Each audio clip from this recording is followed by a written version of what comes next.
Welcome back, everybody. If you're just joining us, we're about T-minus 1 hour and 3 minutes to go until our second human crew launches to space and back. In just a few minutes, we are going to bring you the special coin ceremony that we noted earlier. But before we do that, why don't we talk about the road to space?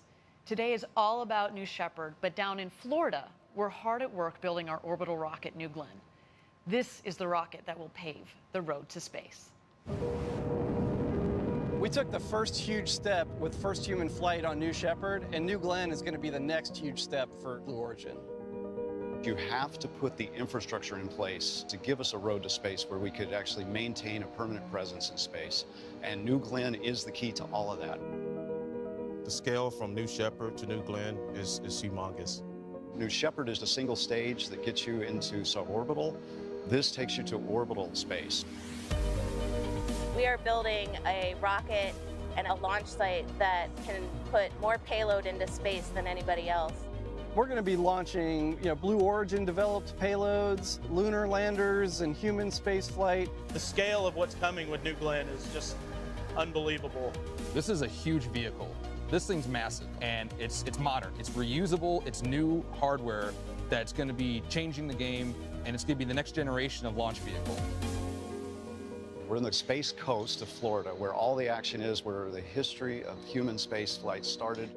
It's been amazing to watch this launch site grow up. First started here, it was a couple equipment pieces here and there, but now it's flourishing. It's super exciting. It's a huge job to bring a rocket like the New Glenn together. It only happens with diligent teamwork. It's a lot of dedication from a lot of teams across Blue. We have engineers, we have electricians, we have technicians. It takes a lot of teamwork, dedication, just passion for this mission. It's not about us having a day in, day out job. It's about having a vision that's way bigger than all of us. Building a road to space to me means paving the way for having that infrastructure to make space more accessible. To provide access to space for everyone. Build a road to space means we're working on a legacy that will last 100 years and longer. I'm Jerry Gleckel. I'm Emery Coles. Justin White. Sandy Lee. Dave Powell. Allison Crone. Kelsey Cromer. Meg Dalton Hoffman. I'm Jennifer Oldham, and I'm building a road to space. I'm building the road to space. I'm building a road to space. I'm building a road to space. I'm building a road to space. I mean, wow. The progress down at our Cape facility is truly amazing. I'm always shocked at the incremental, just huge leaps forward. I remember the first time I went down to the Cape, the factory had just opened and it was essentially just a large empty building. And at this point, we have over 1 million square feet of manufacturing space, a brand new launch complex built from the ground up. I mean, it's truly mind-blowing. With hardware being built, and also, I mean, it's not just a building or two, it is a campus down there by now. It's really cool. That's right. And as you could tell in the video, the road to space is powered by people. If you'd like to be one of the people building that road, we're growing and hiring across all of our groups here at Blue Origin. Come work with some of the smartest people solving some of the toughest and most interesting challenges. Please visit our website for more details. And Ariane, it was great to see some of that progress on New Glenn. Of course, we're taking lessons learned from New Shepard, applying them to New Glenn. And New Glenn is powered actually by 7 of our BE-4 engines, that Blue Engine 4. And here's Blue Origin's BE-4 Propulsion Test Engineering Manager, Sophia Porter, to talk all about propulsion. This is Launch Site 1, and specifically the test stand behind me is Zeke's, the Extreme Engine Experiment, which is the home of the BE-4 rocket engine. BE-4 is a reusable orbital class rocket engine.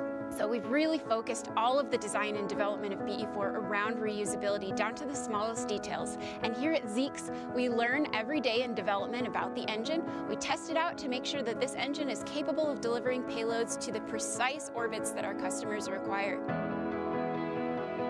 We have 2 test cells that are equally capable here at Zeke's. And once those engines are installed, we perform all of our checkouts, we install our ground-based sensors, we run a series of tests, and then we ship the engines off to their next destination. The individuals who are the life and breath of our site, our engineers, our technicians, our safety and quality and administrative staff, they come out here to make rocket test operations and launch operations a reality. Oftentimes we have engineers who come here right out of college, and within a year they are running engine tests themselves. At 22 or 23 years old, you could be making the go, no-go call for this engine. When you watch that engine fire, when you feel it through 2 sets of hearing protection, you feel it resonate in your body. It's just absolutely pure, raw energy. To watch that happen in real time is incredibly inspiring. And I can only imagine when we watch the rocket actually fly, is going to be absolutely an indescribable feeling. Engine tests are always happening here at Blue. You've been down here for these tests before, right? I have, and you can hear it, you can feel it. It's truly unbelievable. And because we're here in this valley, it just shakes the entire valley. As Sophia said in the video, you just feel it rumbling in your body. And I just love that video because it gives an opportunity to shine a light on somebody like Sophia Porter, who herself, you know, she started out in college as an intern here, and just a couple of years out of college, she is managing that test facility. I mean, that is a big deal, and that's the type of stuff that you get to do here at Blue Origin. Here's one of her beautiful tests that we had going on down in Texas that just happened just a couple of days ago. It's a beautiful pic. Absolutely, and we've been testing BE4 and BE3 and BE3U out in West Texas for years at this point. And so there's a lot of amazing test time out here at our private engine test facility. And our testing capabilities are actually going to be expanding in a big way down at Huntsville in NASA Marshall Space Flight Center. We've taken over historic test stand 4670. It's tested Saturn V for Apollo, Space Shuttle main engines, and the early RD-180s. It's been unutilized government property for almost 2 decades. And so that stand's going to come back to life and do a lot of our hot fires as well, in addition to our West Texas capability. And I don't know how we're going to form the list, but I have to be there for that first test. Oh, for the first test? Or I thought you say for all of them, because I mean, you're basically going to live in the control center if you do that. No, I mean, as Jackie mentioned, so we're going to continue to do engine testing out here in West Texas. This is where we do a lot of our development testing on our engines. We've got 2 major test centers. You saw Zeeks there. We also have Geeks, as we call it, which is the other test stand that focuses more on our Blue Engine 3, the engine that is going to be propelling New Shepard into space, but also the BE3U, which is the upper stage variant. There are going to be 2 of those BE3Us on the upper stage of New Glenn. So they're going to continue to do the development testing out here in West Texas.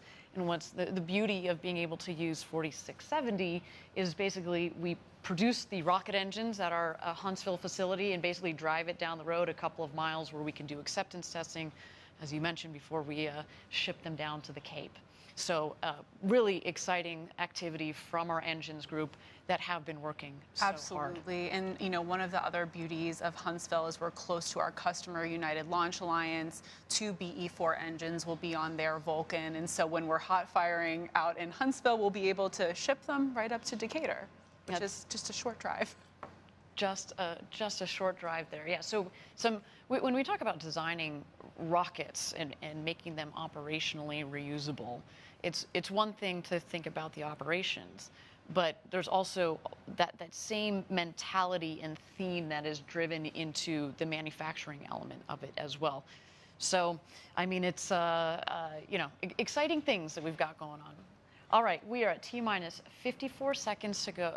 T-minus 54 minutes and 30 seconds. Excuse me, got a little bit more time than that to go until launch. My understanding is that crew member 7, Sarah Knights, is ready for the special coin ceremony to seal their training and get them underway. Why don't we watch that now?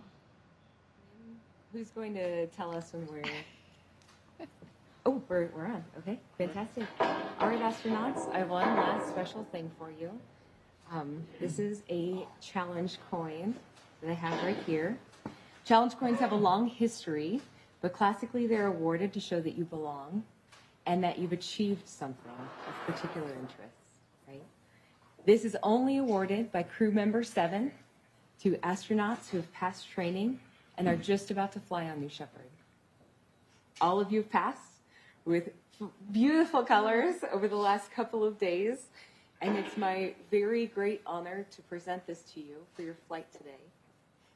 Each of you is helping us take that step on the road to space and to enable a future where we have millions of people living and working in space to benefit Earth.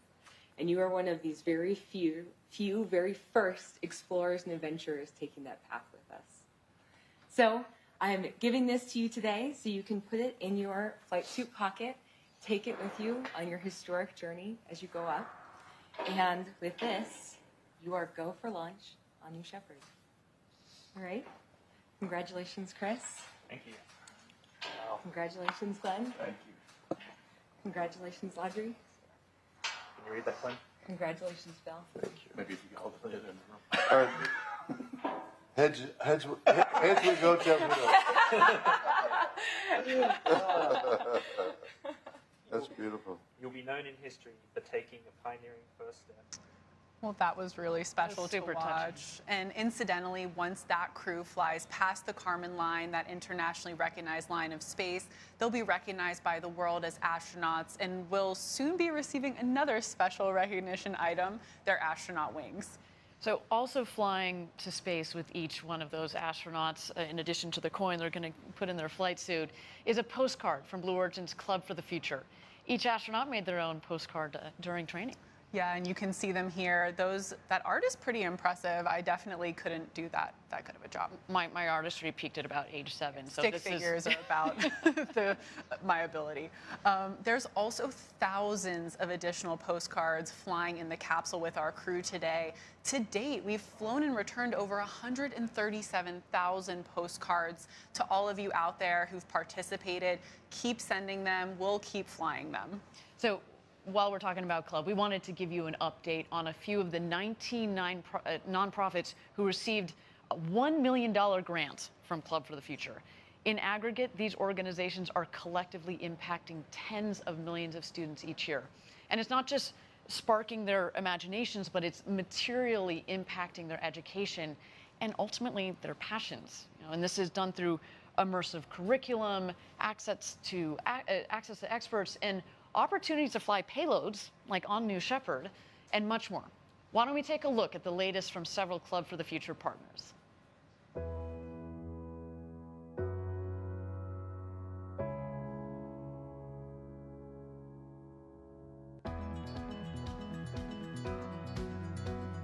Here at Space Center Houston, as a nonprofit organization, we rely on charitable support to fulfill our goals and aspirations.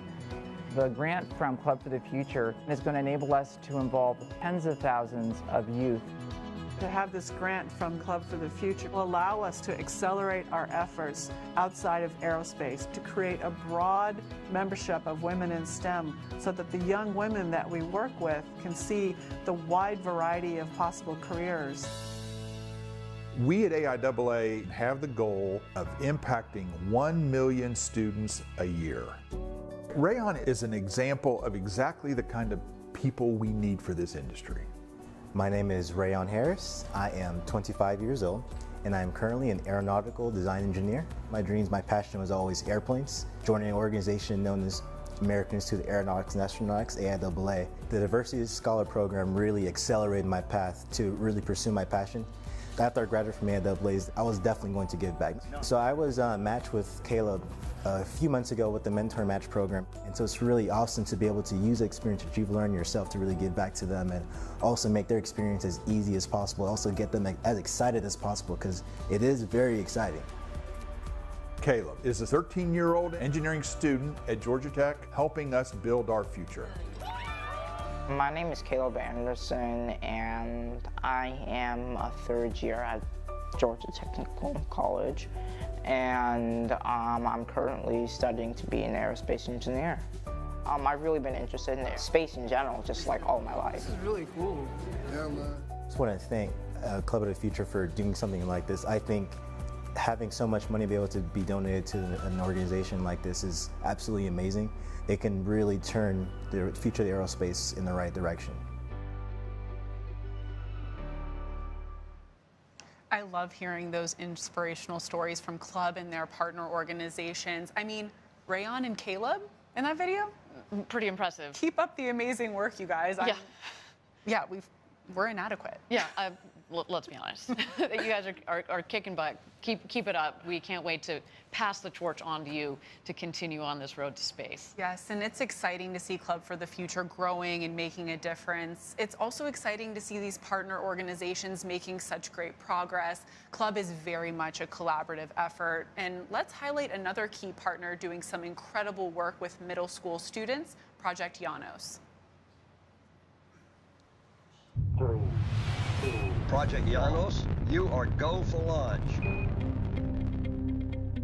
Our mission at Project Janos is to engage and educate students with the wonders of space and to inspire them to become explorers of it. We do this through a two-pronged approach. The first is a set of videos in which I, as the host, ask questions of subject matter experts working on the front lines of spaceflight. Thanks to our partnership with Club for the Future, students get to meet space architects, engineers, scientists, and others at Blue Origin. The second is a curriculum of standards-aligned activities designed to inspire students to become explorers of space themselves. We are teachers making lessons for teachers. We know what will keep the students engaged. And because this is a project with NASA, every aspect of it is going to be a mission-based set of activities. Students perform data literacy skills, engineering design loop processes, and prototype testing and building of concepts. After watching a video on rocket propulsion, students get to build an engine testing chamber and mix baking soda and vinegar to study rocket propellant ratios. And thanks to Club for the Future, Project Janos students can design postcards that are actually flown into space. Students today will have the opportunity to live and work in space. When humans return to the moon in a few years, it'll be to stay. We believe the best preparation for that new reality is Project Janos, a unique program that instills students with the skill set and mindset needed to be explorers of space. Very impressive stuff over at Project Janos. My friend Josh Bernstein, he's had a couple of successful TV shows on the History Channel and the Discovery Channel, and it's really lovely to see how somebody like him wants to give back, his ability to touch a lot of people, and he's doing that to harness the potential of the next generation. So kudos to him and to all the kids coming up along this road to space. Future's looking pretty bright. I mean, what a time that students at all ages in their schools can have a space program. Absolutely. I mean, it really, I know we said it before, it's an incredible era. I'm blown away by all the brilliant kids out there. The future where millions of people live and work in space isn't a tomorrow thing or a next year thing. It's going to be that next generation. Now, I should say, we mentioned Club for the Future has all sorts of partners that are doing extraordinary work. The club itself does some wonderful work, and actually, down here in Van Horn, our home away from home is Van Horn. Our local team does a lot of work with the local community. I want to highlight one of the projects that we did in some of the local high school students. We collaborated, and they have designed and built, in fact, the very first post box to space. Let's check it out. The post box to space is the world's very first mailbox that will take letters from the Earth, send them to space, and then return them to the senders. What a great drawing. This has been really an unprecedented collaboration between Club for the Future, Van Horn High School, and Blue Origin. It is an immense project that's been taken on by 7 juniors and seniors of Van Horn High School who've decided that they have an interest in welding. They have worked very hard from design all the way up through manufacturing. Well, we first started off with the cardboard template. After a few weeks of planning and designing, we eventually got into the shop, started welding together the base. We took the rocket kind of design, put some legs on it, and we're gonna make them look like fins. We've had a huge number of Blue employees who've cycled through here to help us out in really substantial ways. It would not have been possible without the support of a large number of Blue Origin folks. It is really great what Club for the Future is doing, that they're even giving us this opportunity to do things like this, coming every week and providing supplies, paint, metal. I learned how to use a torch, I learned how to weld better. I learned a little bit more about the process in designing and mocking up a prototype. I truly hope that the students fully recognize how substantial their postbox is going to be as a landmark in Van Horn. I'd like to invite the students to be the very first to use our postbox. Woohoo! And hopefully will be an inspiration to all of the students who come through the school.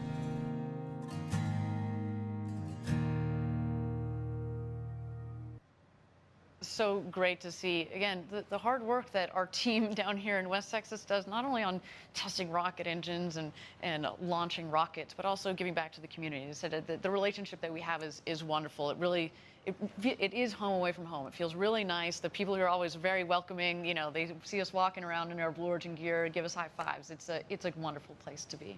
It is. I drove past the postbox to space the other day and just loved seeing that new landmark in downtown Van Horn. It was really awesome. All right, we are at T-minus 45 minutes to go until launch.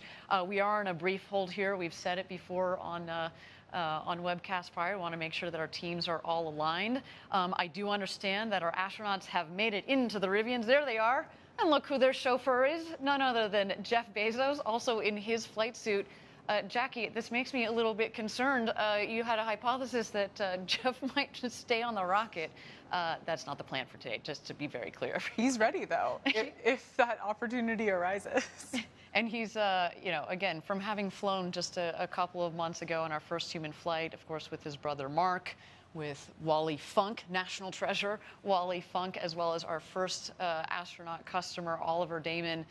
You know, he's got some important knowledge to impart upon our next crew here. Look, they're having a good conversation in there. Absolutely. And, you know, we'll have to ask the crew how many stars they would give Jeff for his driving performance. What is his rating? You know, we'll have to check in on that after. Well, look, I mean, if it starts with the wheels there, I mean, the Rivian is a nice ride. Talk about rocket ships. Have you been in one yet? Did you get a chance? I haven't. I've driven past them, but I have not had the opportunity to be inside. It is no blue cocktails for me, no being inside the Rivian. We're going to work on these things, Jackie. We're going to work on these things. But no, I mean, it really is. The first time I got in one, the gentleman who was driving was like, "You might want to put your head back against the seat." And I was like, "What are you talking about? It's fine." He goes, "No, I'm serious." And he accelerates, and we're like, "Oh, we are out of here." It is so much fun, those cars. So yeah, some pretty sweet rides. Rub it in more. Sorry, Jackie. Again, we're working on it. All right, we are continuing to be in a hold here. We've said it before. You know, we spent years designing and building these rockets, months designing these missions, and if we need a couple of minutes there, that is, to get the teams aligned, then we're going to take them. So with that, why don't we take a look at New Shepard out on the pad as she awaits her astronauts in their Rivian chariots to bring them out to the pad.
All right, thank you everybody for joining us live from West Texas at our launch site 1.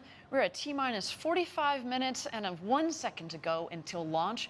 We are in a brief hold here. Of course, we want to make sure that our teams are all aligned, that the winds are in bounds. Of course, that has been the story of the last couple of days, are those gusty winds. But again, want to make sure that everything is all sorted for our launch. But while we have a minute here, I want to, we just saw the crew in the Rivian vehicles, and they've been down here the last couple of days. But, the launch to space, the training is part of the experience, but so is kind of the hospitality component at our astronaut village. So I want to show you a little bit more about our astronaut village here.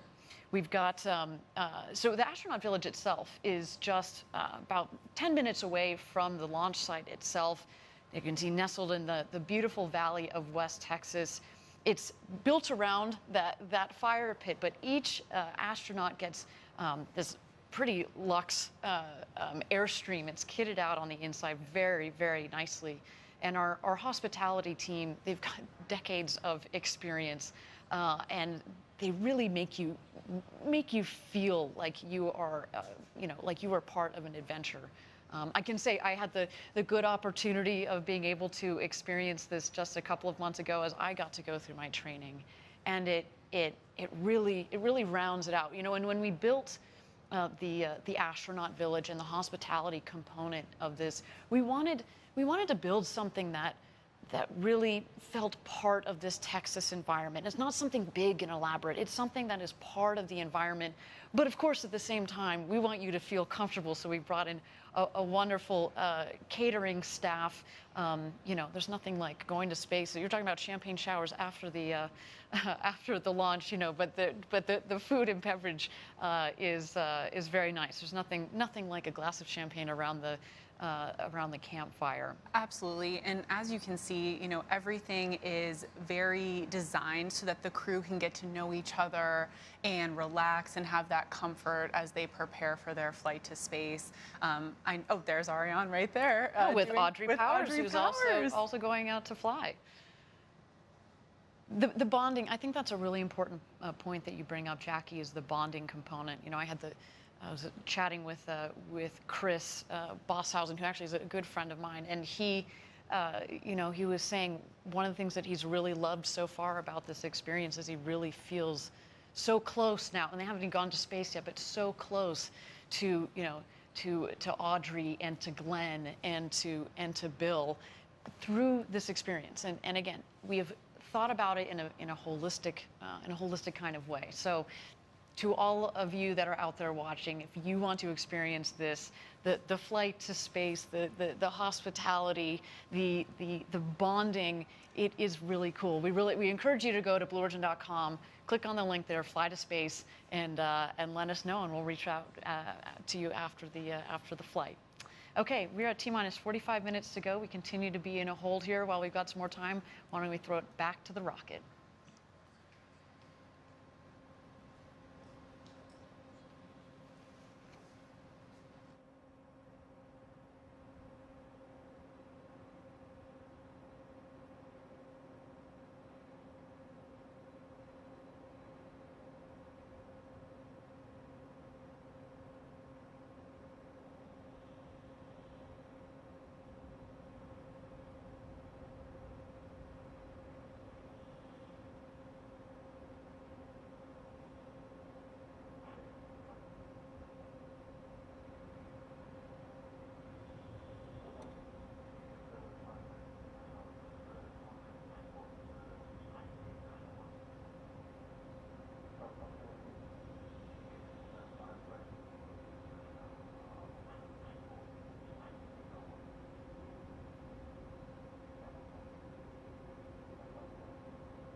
Thank you again, everybody, for joining us live from West Texas at our launch site 1 for our second human flight, NS-18. We're at T-minus 45 minutes to go until launch. We continue to be in a brief hold here.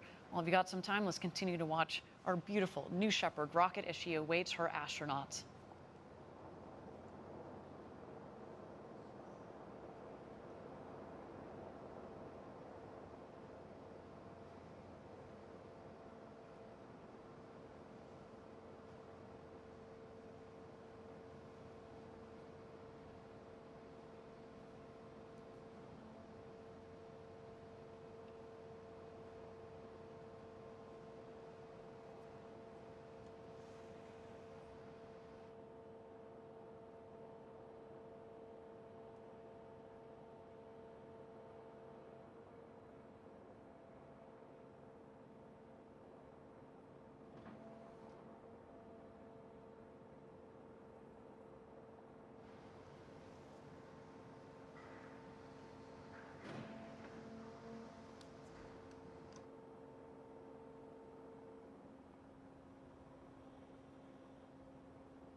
Thank you again, everybody, for joining us live for NS-18, our second human flight here at Blue Origin.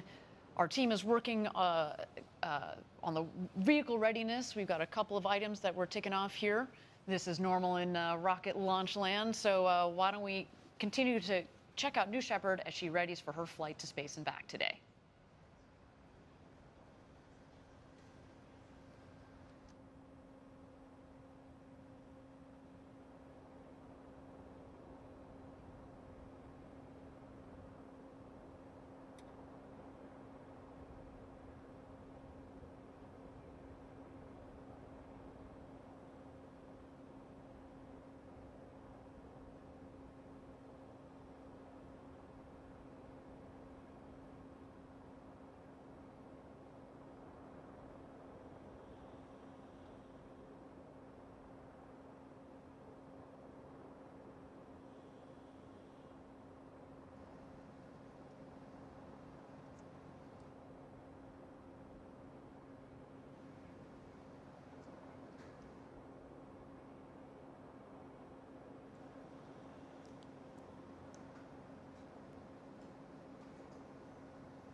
All right, everybody, welcome back. We are T-minus 45 minutes to go until launch. We are continuing to be in a hold here as we make sure that our rocket is ready to go to space. Otherwise, everything else looking good. We are going to continue to watch our new Shepard on the pad as she ready to go to space and back today.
All right, thank you everybody for joining us live for NS-18, Blue Origin's second human flight.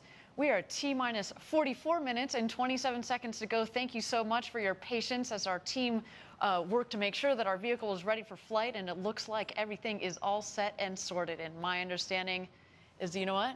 We are go for astronaut load. How exciting is that? Let's check out the astronauts back in their Rivians here. There they are, ready to go to space. You see in the back left, that is Audrey Powers. In the front right, there's Chris. Smiles and waves. Smiles That's what we and like waves. to see. And there they go, Chris Bosshausen, Glenn DeVries, Audrey Powers, and Captain Kirk himself, William Shatner, have just started their journey to the launch pad, into the crew capsule, and off to space. You can just, I have goosebumps. I can feel their anticipation looking at the, this is awesome. Words of encouragement from Team Blue along the way. Absolutely, there to get the cheers and the hoots and the hollers from Team Blue. Once they pass, they're going to drive about another couple hundred yards out to towards in front of the mission control facility there. Get a couple more words of encouragement. That there, in fact, is their friends and family that have flown down here to Texas to watch them go to space and back.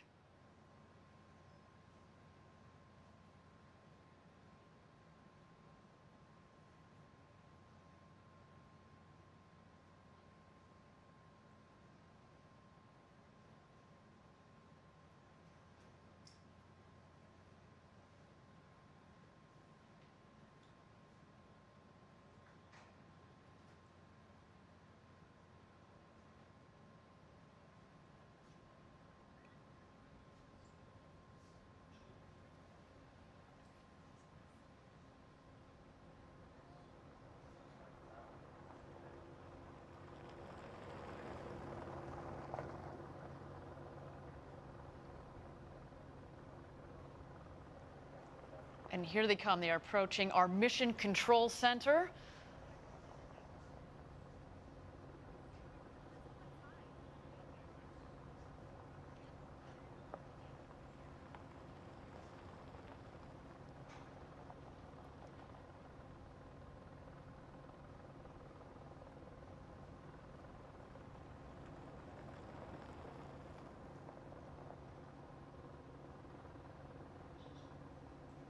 And just on the right there, you can see what we call the barn. That is the facility where we keep our rockets. Of course, we've got the rocket out there on the pad, as well as the second rocket that flew just a couple of weeks ago. That one is dedicated to payload flights. It's really amazing to see all the demand we've seen for those payload flights, to the point where we're able to have a full separate booster specifically dedicated to doing this important research and science. And you know, Jackie, one day we are going to combine those payloads and the astronauts to do some tended payload flights. Just a wonderful opportunity for many scientists and engineers around the world who want to develop their technology. Maybe they don't need to go to orbital space. They just need a couple minutes of beautiful, clean micro-Gs, and that's what they get with these flights on New Shepard. Now you see the two vehicles have taken a left, and they are on their road to space.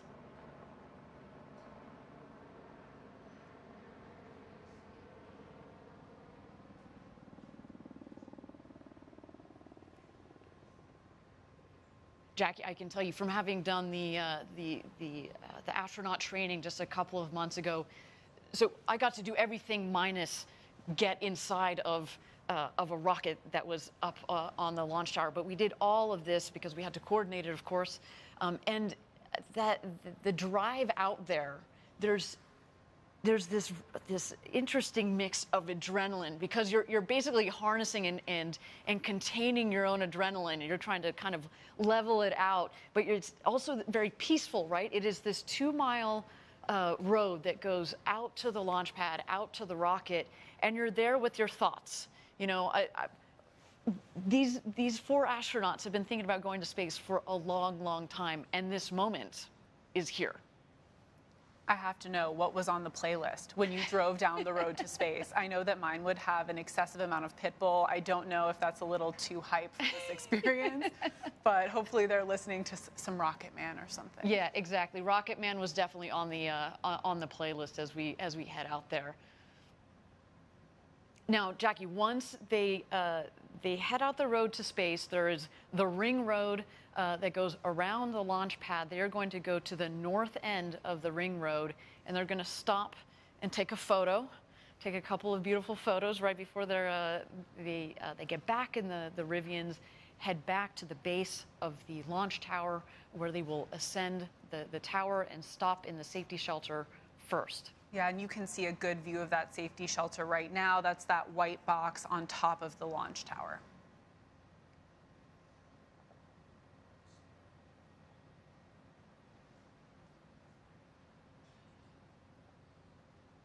You can tell the pensive look. They're all taking in the moment as they should. I can only imagine being in that. I see all smiles from Astronaut Powers, so that's very exciting.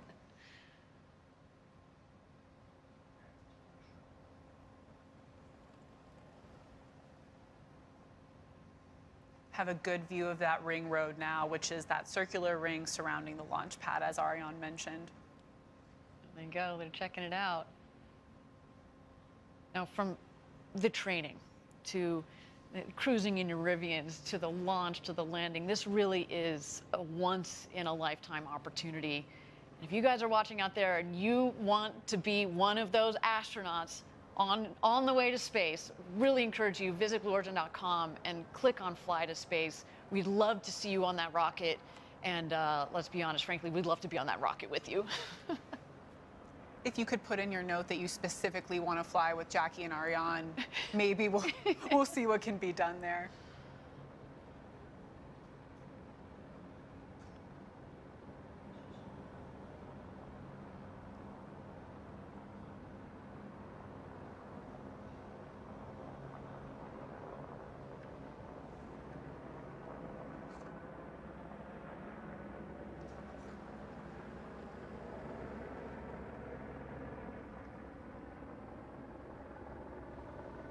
The astronauts are getting out of their Rivian, getting those smiles ready for that ring road crew photo.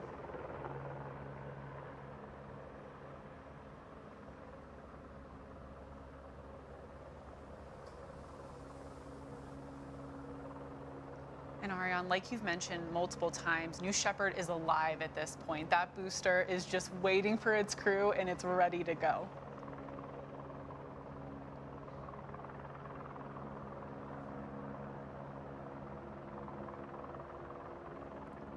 On the right of this shot, you do see Sarah Knights, our crew member 7. She's going to accompany the crew up to the tower and make sure they're situated in the capsule in just a little bit here.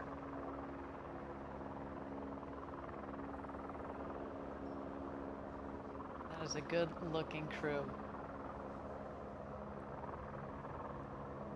In fact, while we got a moment here, they're going to get back into the Rivians. Why don't we get to know Sarah Knights and our Capcom Kevin Sprague just a little bit better? We've got a wonderful video to introduce them to you. The entire vision of Blue Origin is we want to democratize space. T-minus 10. You don't need to be a NASA astronaut. You don't need to be a trained engineer. 5, we want artists 4, and poets and 20, teachers and scientists to be able to go to space. 1. Shepard has cleared the tower. Crew member 7 is a position unique to Blue. 2 assigned to each launch. There are 6 people that can fly in our crew capsule. The 7th person is the crew member 7. This is for real. This is it. The other crew member 7 is called Capsule Communicator, and they represent all of mission control and launch operations to the astronauts. It took me a long road to get here. I spent over 20 years as a fighter pilot at the United States Navy, but since I've been 8 years old, I wanted to be in space. Coming here to Blue Origin is the realization of a childhood dream of mine. My background is in physics and astronomy. I went into STEM education. I was a teacher for many years. And when the position opened up at Blue, I knew that was me. The fact that I'm crew member 7 and the visible point of our entire team It's such an honor. The ascent descent position is crew member 7 is part teacher, part trainer, and part guide. They're embedded with the astronauts. They're truly a member of the crew. They're going to live with you at the astronaut village. They're going to conduct all of your astronaut training. Spaceflight is complicated, but our astronauts that fly with us will not need to have a complicated view of what's happening. The rocket is autonomous, and all of the safety systems are hardwired into the core. On launch day, crew member 7 is actually going to walk you up the tower, put you in your seat in the capsule, close the hatch. Capsule Capcom. The Capcom will then take over as the astronauts take their journey to space. And then as soon as they land, crew member 7 will be there to help open the hatch and whisk them away to the celebration. Our astronauts are one part of a very historic journey. We're trying to build the infrastructure to get millions of people living and working in space. So the people who come here will truly be helping us take that first step.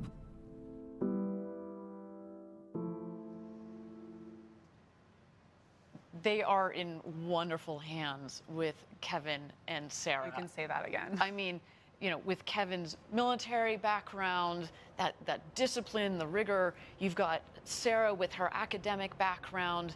She's an incredible teacher. The two of them work together so well. They're very different styles, but they work together so well.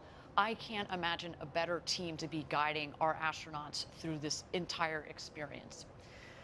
Thank you again, everybody, for joining us live. If you've just joined us, we're at T-minus 33 minutes to go until launch, our second human flight. Our astronauts are ascending the tower here, as you can see. We've got the great William Shatner. We have our Blue Origin's very own Audrey Powers, as well as our two customers, Glenn DeVries and Chris Bosshausen, who are ascending the tower as well, and they are being greeted and hosted up the tower by our founder Jeff Bezos. So an incredible morning for all of them, as well as for us at Blue. Cannot wait. It's the same energy that we felt down here just a couple of months ago when we had our first human flight. And let me tell you, this doesn't get old. When you put people on board a rocket, this doesn't get old. And I can tell you, you know, I'm very close with Audrey Powers, of course, as a close friend and colleague. I've known Chris for over a decade. It's not just putting people on board, but when you know them, I'm having a moment myself, honestly. And when they take off, it's I'm glad you guys are going to be watching the rocket, because I might lose it a little bit. I do have to say, also know Audrey very well and got a chance to talk to Glenn a little bit. And actually, Glenn and I are both Carnegie Mellon alumni. I had to toss that in. I know. Tartans in space, we have to. And I know that everyone, Glenn's from New York. Everyone in New York is watching, and his adopted Pittsburgh family, I'm sure, is watching as well. So it's very personal seeing this crew fly today. Well, and in addition to, Chris is the first full Australian to fly to space. There have been other Australians, but they've been dual citizens. Chris is the first full Aussie to fly. So hello to all of our international viewers, especially those down under. We're so excited to have you joining us. And of course, to all the Trekkies out there that are joining us, thank you so much. It is a pleasure and an honor to be sending Captain Kirk to space today. This is going to be a really, really cool moment. And when I say, it comes from all of us, there you see a shot there just a moment ago of mission control. They are, focused, and it's a very disciplined team that has been trained over months and years in the case of many of our team members there. Right, and they're led today by Nick Patrick, flight director, NASA astronaut. They're in very good hands. And here we have the crew. They're entering the shelter just to await their ingress across the bridge, then the gantry, and of course into their seats in the crew capsule. Each of our astronauts is looking great and ready to fly today in those Blue Origin flight suits. Fantastic. So you see Sarah Knights at the bottom of your screen, or crew member 7. She, in just a moment here, is going to go, she's going to leave the shelter. She's going to go out across the bridge, just check in with the tower crew, make sure that we're all ready to go. And then she's going to come back to the shelter and take the astronauts out to the rocket. And once the astronauts head out of the shelter, you will see them ring a fun ceremonial bell. So that'll come up later if you're wondering what they're doing at that point. It's a little tradition that we started at Blue. Make some noise before you get in your crew capsule. That's right. That's right. Let everybody up in space know that you're coming. They can't hear you up there. Just as a reminder. But hey, we are at T-minus 29 minutes to go here. Why don't we take a moment and check out New Shepard as she awaits her astronauts.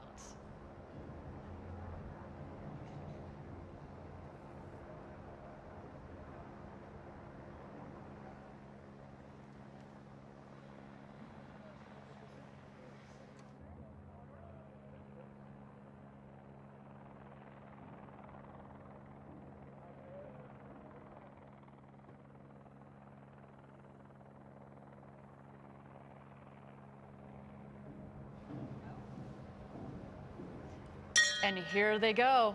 There's Glenn DeVries, Chris Bosshausen, William Shatner, and Audrey Powers. And today's special crew member 8, Jeff Bezos, and crew member 7, Sarah Knights.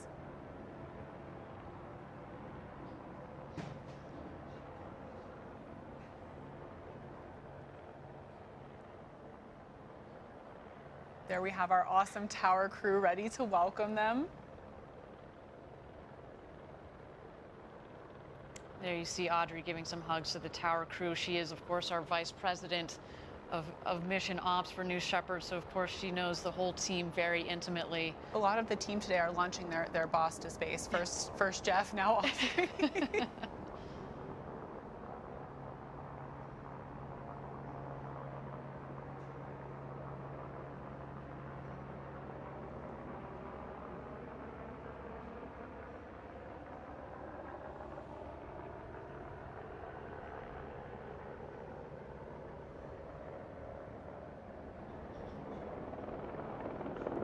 And there goes Glenn.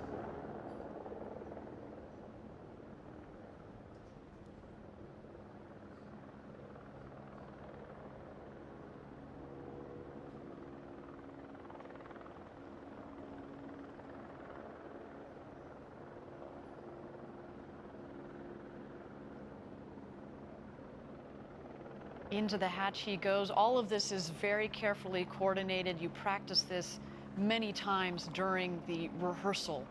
You go in, walk in, you kind of walk clockwise around the escape motor, which is in the center of the capsule, and take your seat. That, of course, then you harness in. You have practiced this many times during the training, and then you'll have crew member 7, Sarah Knights, in this case, who's going to come around, make sure you're properly harnessed in, and make sure things are nice and tight.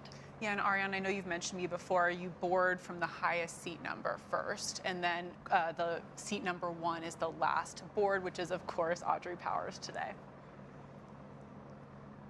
And there goes William Shatner. One last photo op before he enters the capsule. What a surreal moment. Captain James Tiberius Kirk is boarding our Blue Origin spaceship. Ariane, I know you've discussed your astronaut training extensively. Now, obviously, buckling the seatbelt is a very important part, and they've practiced this at this point, what, hundreds of times? I don't know about hundreds, but certainly dozens and dozens of times. You can do this, as I've said before, upside down, inside out, upward, backwards, and forwards. And by the way, it's important that you can do so. This is probably the easiest moment. A little bit more complex is, of course, when you're getting back in your seat after you've been up there at 0G to get the harness, to get into the harness, and then, of course, buckle it properly. But again, under the guide of Sarah Knights, they know how to do this. I was actually asking them earlier, who is the fastest at it, and they said, of course, Audrey Powers was, because she's done this even more than they have, so she had kind of a leg up on them. There is Chris Bosshausen in the window on the left, and there goes Sarah Knights, our crew member 7, into the capsule to do last-minute harness and safety checks on the astronaut. There is Audrey on the left.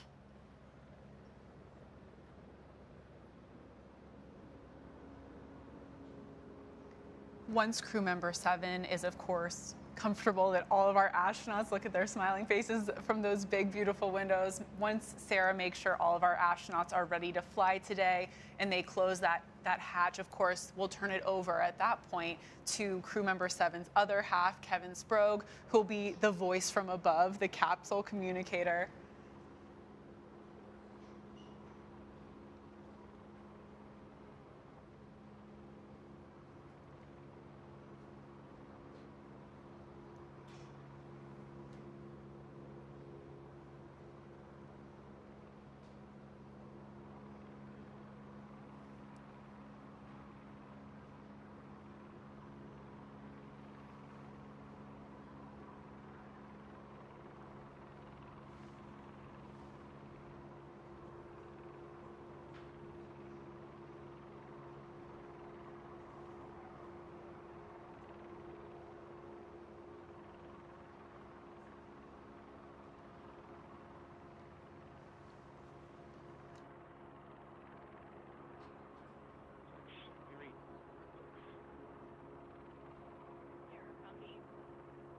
Blue Control has first step loud and clear.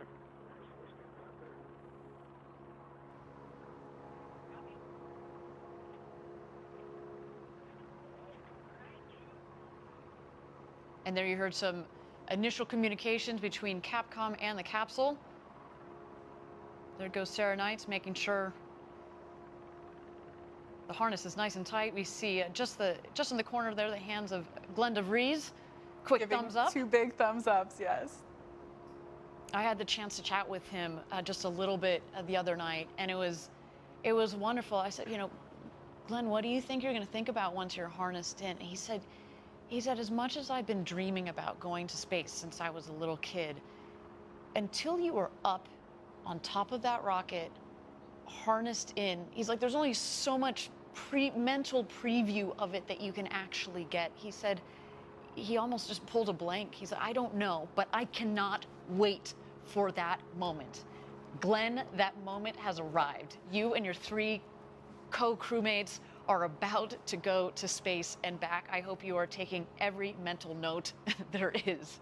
And I loved one thing from that interview that Chris and Glenn, our customers, both actually said when they told their family and friends that they're going to go to space on New Shepard. There was pretty much a universal, well, finally. It's about time. It's about time. You've been talking about this pretty much since birth, so we're really happy to hear that this day is finally here for Chris and Glenn, and of course, Audrey and Captain Kirk. Glenn even said, he's like, you know what? I haven't heard from a couple of friends since kindergarten, and they've reached out to me and they said, yeah, you were talking about this when you were 5. Can you imagine? I think Glenn mentioned one of his special guests is his middle school classmate who had to be here to see this day finally happen.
flight NS-18. Looking for a comm check. Astronaut Powers, how do you read? Blue Control, Astronaut Powers, I've got you loud and clear to the spacecraft speaker. Astronaut Lemley, how do you read? Astronaut Lemley, how do you read? Lemley, A-OK. Astronaut Crispy, how do you read? Astronaut Crispy, how do you read? Astronaut Crispy, read you loud and clear. Ready for launch. Astronaut DeVries, how do you read? Astronaut DeVries, how do you read? Read loud and clear. All right, Blue Control, I've got all astronauts loud and clear. We are at T-minus 19 minutes and counting. I will keep you updated on the count as we go. For now, sit back and relax. You're going to see Jeff in just a moment.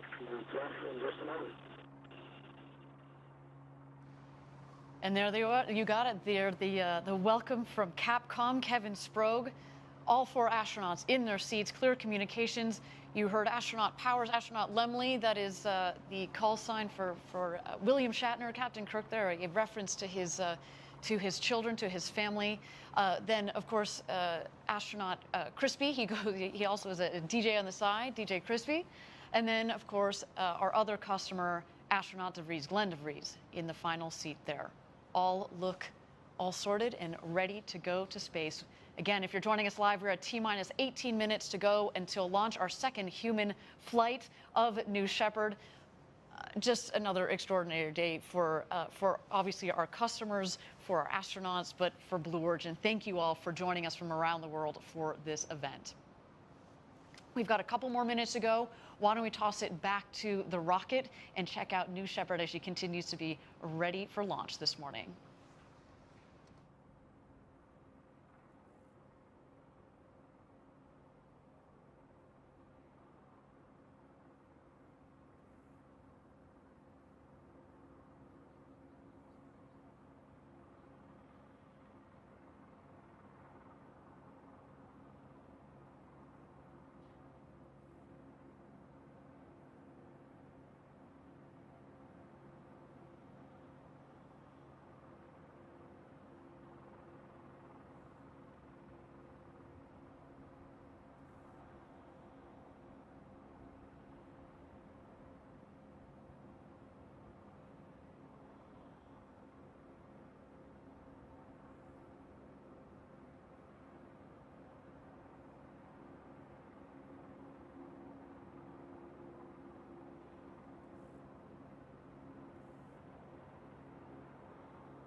And there is Jeff Bezos closing the hatch.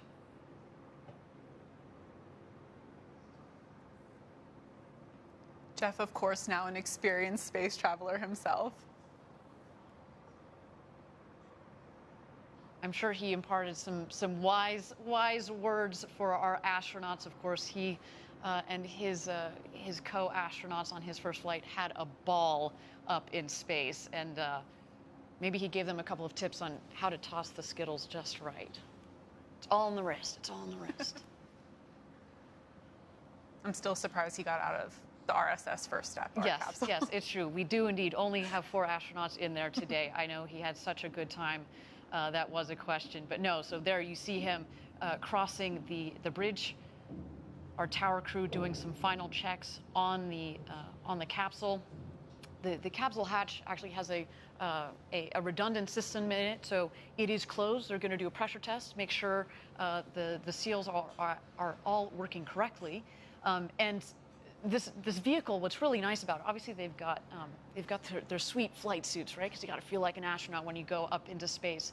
But at the same time, though, it's a pressurized vehicle, so it's a shirt sleeve environment. They don't necessarily need that. What they also don't need is a helmet, because we wanted our customers to get this full unencumbered experience and to be able to appreciate the view and the sounds, or the lack thereof, that is, of space once you're up in space. And so, again, everything about this capsule has been designed for the human spaceflight experience. All right, we are at T-minus 15 minutes to go here. We are in a brief hold. Our 4 astronauts are in the capsule and ready to go. Let's continue to watch New Shepard as she gets ready for her flight to space this morning.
Thank you, everybody, for joining us live from West Texas here at our launch site 1. We are 15 minutes away from launch. We are in a brief hold here, but while we're in a hold, I understand that Capcom in our mission control has a special message for our astronauts. We're going to await that message here in just a moment.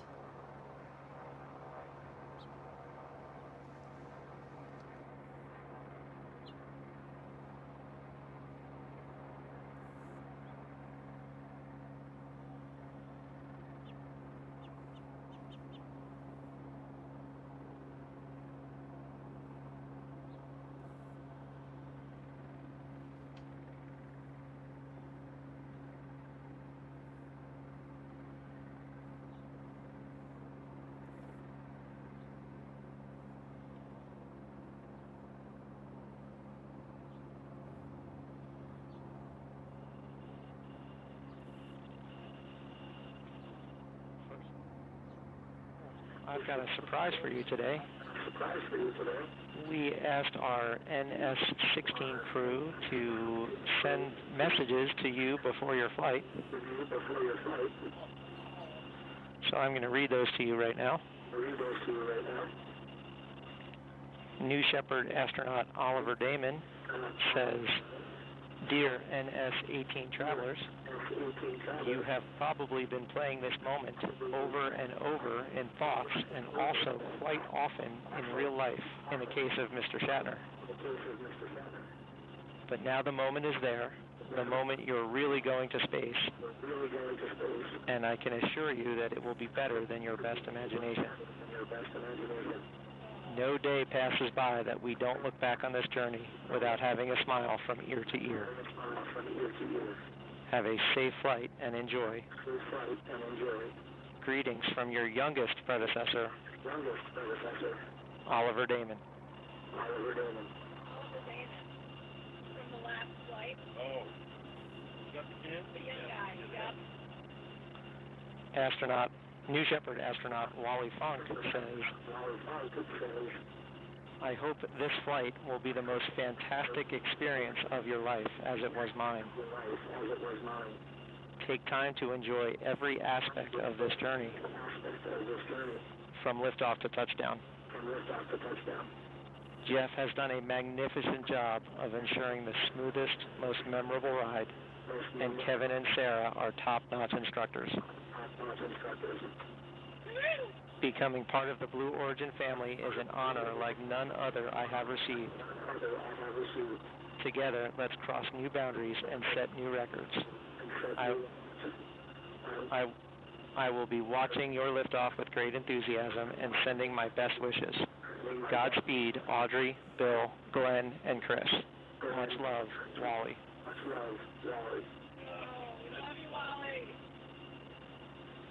New Shepard astronaut demo, whose real name is Mark Bezos, has this to say.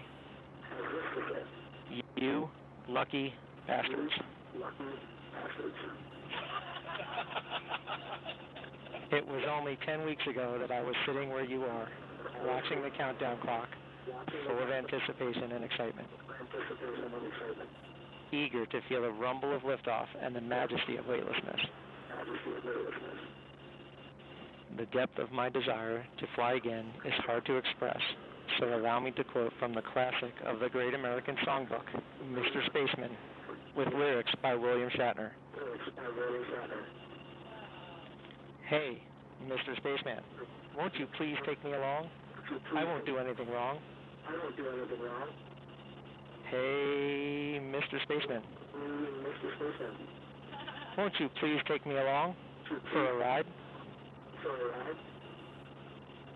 Godspeed, New Shepard. I can't wait to hear your stories. Mark.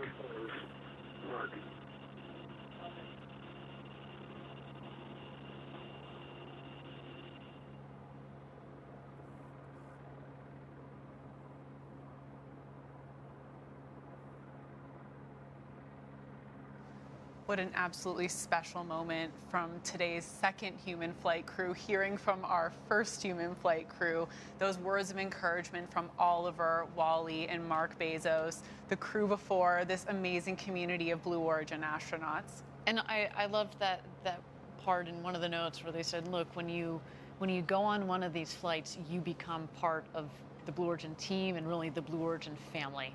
And that is really, you know, how we think about every single astronaut on that vehicle today. You're very special to us. You are going to have the flight, the ride of a lifetime. You are living our own dreams through you guys, so soak it in. Now, we are at T-minus 15 minutes to go until launch. We are in a hold here, but as we have a moment, as we tick down to launch, why don't we get to know the man that many of you are here to see, William Shatner. I'm going up into space. I don't know how many people can say that. It's life-changing in its way.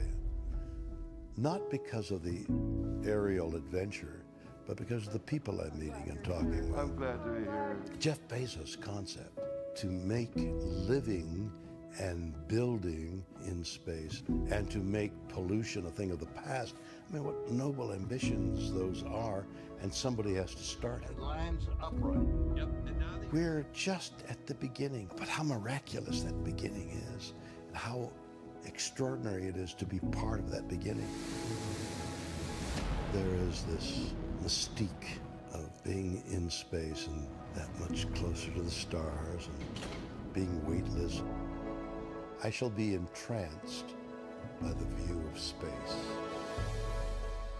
I want to look at that orb and appreciate its beauty and its tenacity is sustaining this life of ours, which allows us to look with awe and wonder at the miracle of space. There is an adventure in my life that I would not have had I not done this. And it looks like there's a great deal of curiosity about this fictional character, Captain Kirk, going into space. So let's go along with it and enjoy the ride.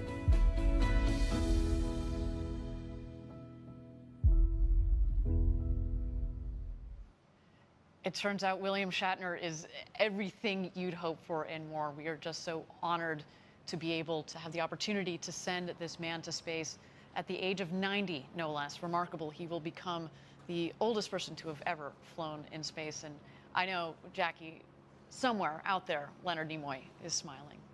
All right, we're just at T-minus 15 minutes to go. We are in a hold here. Why don't we send it back to the pad, continue to watch New Shepard as she readies for her flight to space today.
Thank you again, everybody, for joining us live for New Shepard's second human flight. We are T-minus 15 minutes to go. We continue to be in a hold here.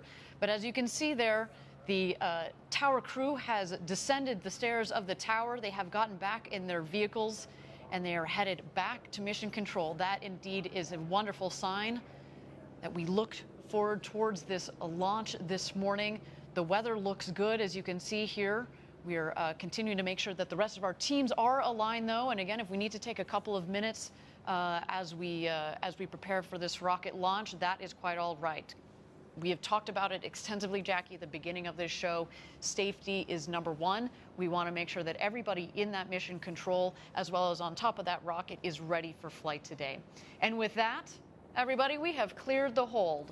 We are at T-minus 15 minutes to go. Now 14 minutes and 50 seconds. This is what rocket launches are about. It is really exciting, and I'm just happy to be sharing this moment with you, Jackie. I am too, and I'm also very happy to see continually smiling faces out of those capsule windows. That is great sign for today's flight. Yes, they are all ready to go, our 4 astronauts. Why don't we take a moment, Jackie, and talk through the flight profile for today's launch? That'd be great. So as you can see here in the flight profile, the New Shepard will lift off from Launch Site 1 here outside of Van Horn, Texas. Once New Shepard has lifted off, it'll approach that Kármán line, the 100-kilometer internationally recognized line of space. And at that point, our capsule with our crew will separate from that booster, and the capsule will continue on over that Kármán line into space. The capsule at this point full of crew who are unbuckled, floating around and getting their 3 to 4 minutes of microgravity. While they're having a great time, hopefully doing backflips, not forgetting to look out that window, the booster is headed back down to Earth. So those wedge fins at the top of the booster will be the first to deploy on its way back. And then as the booster continues down, we will put out those drag brakes. The booster is coming down hot at this point, very fast. Those drag brakes will significantly slow it down. As we approach the landing pad, that BE-3 engine will relight. It will hover, which we often are asked if that's CGI. It is real, that hover. And then the booster will softly touch down in the West Texas desert. The capsule, meanwhile, on its way back to Earth. The first thing to happen here is those drogue parachutes will deploy, slowing down that capsule, followed by the beautiful big main parachutes.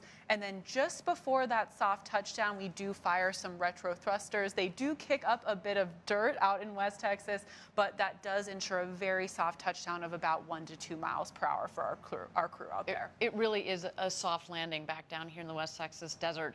And as a reminder, you know, this is the standard flight profile. We are now in full customer operations, but we have tested this flight profile and vetted it across several flights over the last several years. We had 15 consecutive flights, remember, before we decided to put people on board. We wanted to make sure that we understood not just the vehicle in nominal conditions, but to really push the envelope and stretch the vehicle to make sure that it was a robust vehicle for our customers. And of course, you heard about how we think about safety and development throughout the culture, but also in the operations, manufacturing, et cetera, from Andrew Lake, who joined us on the show a little bit earlier. All right, with that, we are at T-minus 11 minutes and 50 seconds to go until launch. Our 4 astronauts are in the capsule, harnessed in. We see Audrey Powers on the left. You can't quite see it, but going clockwise, we have William Shatner, then Chris Bosshausen, and Glenn DeVries in the capsule, all ready to go for launch as we tick down here. Let's take a moment, continue to gaze at our beautiful rocket as she prepares for flight this morning.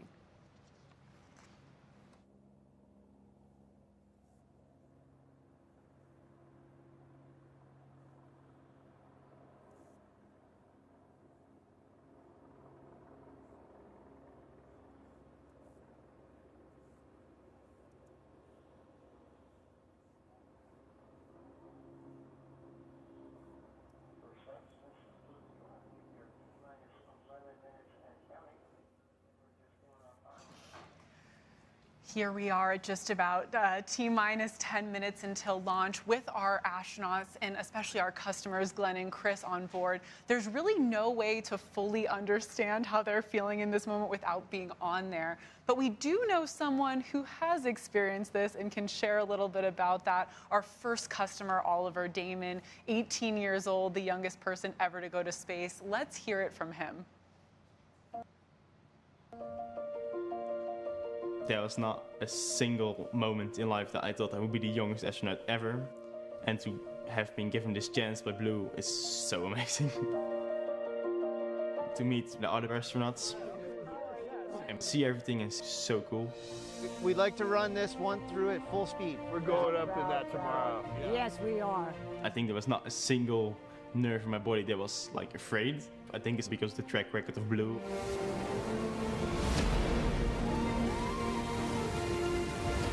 The launch and the power of the G's, like you're going up to the sky. Oh, wow. And of course, the weightlessness. Oh, wow, God. Pretty cool. What I've just been through, I've been dreaming about all my life. Let's hope that many, many more people can do this. Because this experience you should share with more and more people. It's so amazing.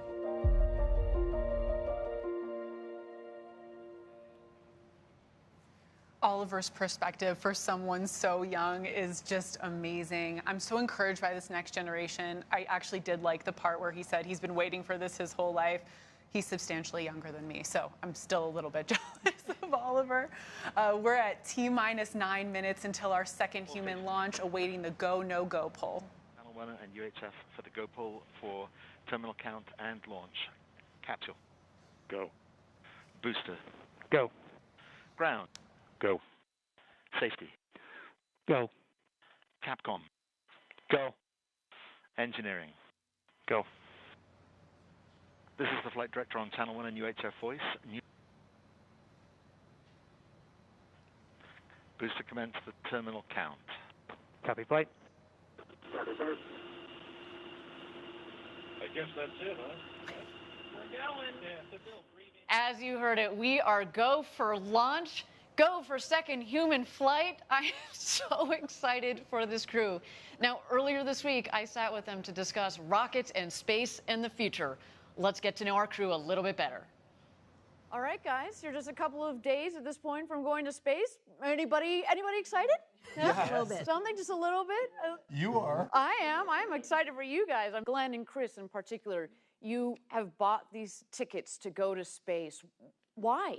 Yeah, the ticket is for the view. The ticket is to really get that understanding of what it's like to see Earth from that perspective and feel like we're part of this tiny little planet and this little civilization that frankly has a lot of work to do to make Earth work better, to make it more sustainable. And I want to carry that feeling that we're going to get from that view back down with me and hopefully turn that into making the world a better place. And frankly, I think being able to do that is something that can not just be great for those of us who have the privilege of being able to do this now, but will fuel this industry that will allow us to have as many people as possible on the planet see that, and everybody benefit from the things that are going to come out of space and space technology. Yeah, I mean, this is, for me, for personally a lifelong dream, but I realized that, space is opening up for everyone.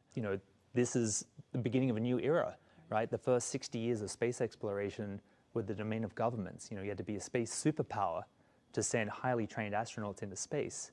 And, Glenn and I are just regular citizens flying up. It's amazing that this is happening. I think in about 60 years, we'll look back at this year and go, this is the year the doors finally open for the human race to go to space. Fantastic. And Audrey,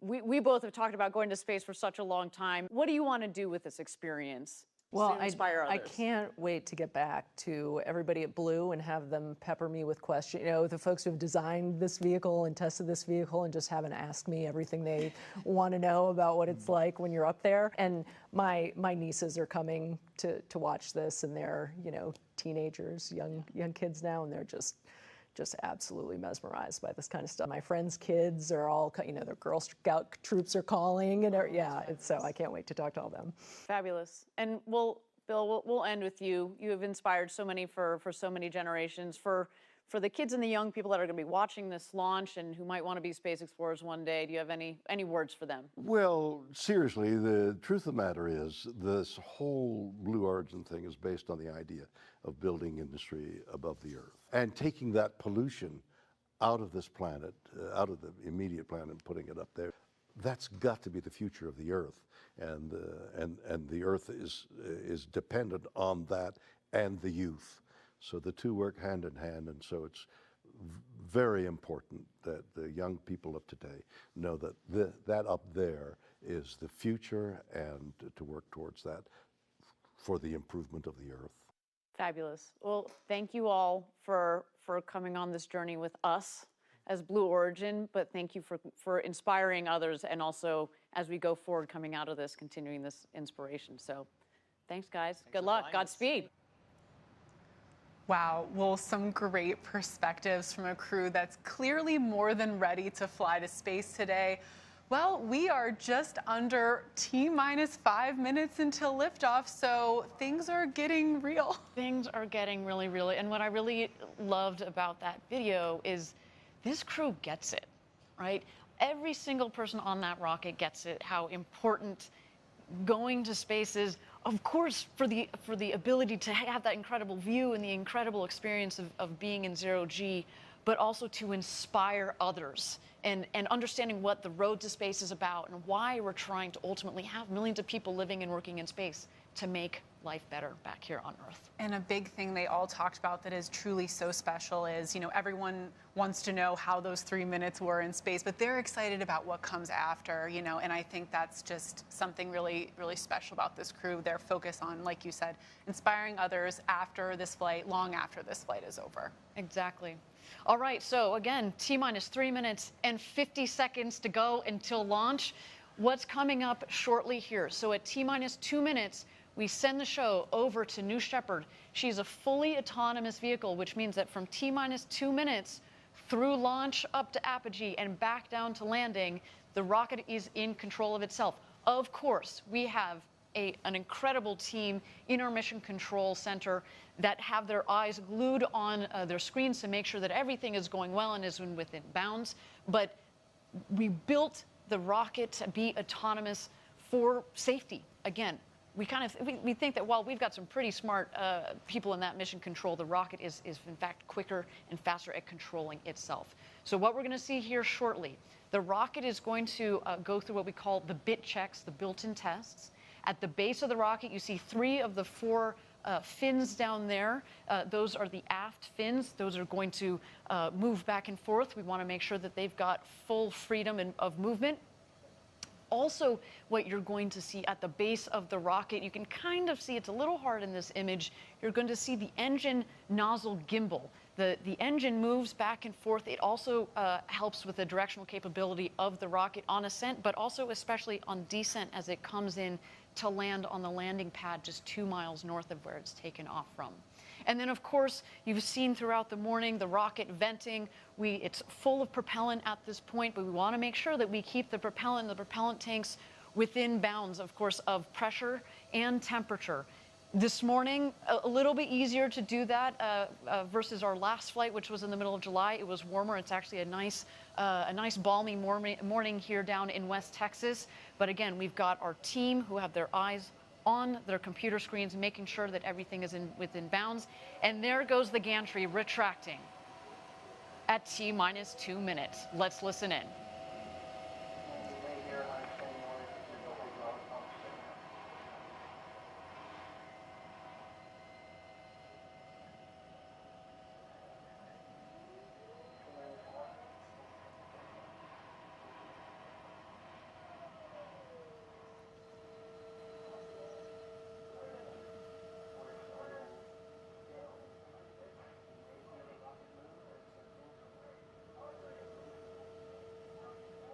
There go the aft fin checks at the base of the rocket.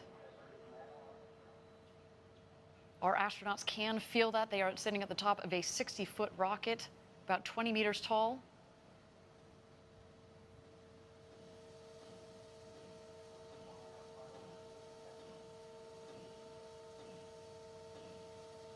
T-minus 1 minute. And there you can just see slightly there the gimbaling engine at the base of the rocket.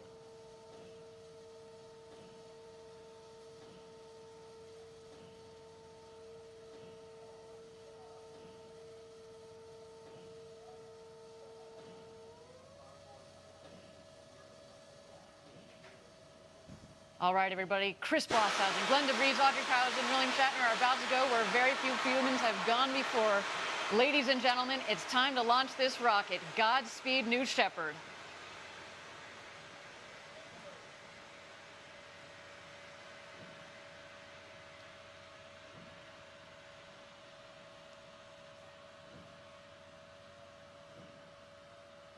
Minus 10, 9, 8, 7, 6, 5, 4. Command engine start. 2, 1.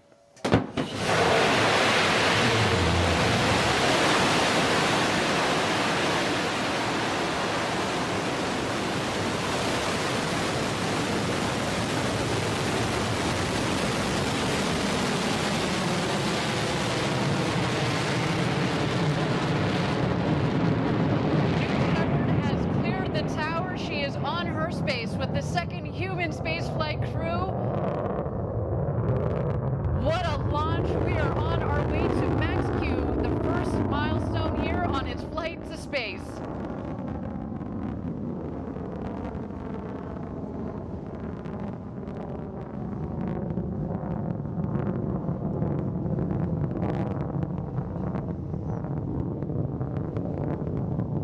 You can follow along, obviously, with the altimeter at the base of the screen, as well as the speedometer. They are gaining speed on their climb to space. We have confirmed max Q. This is when the aerodynamic stresses on the vehicle were at their maximum.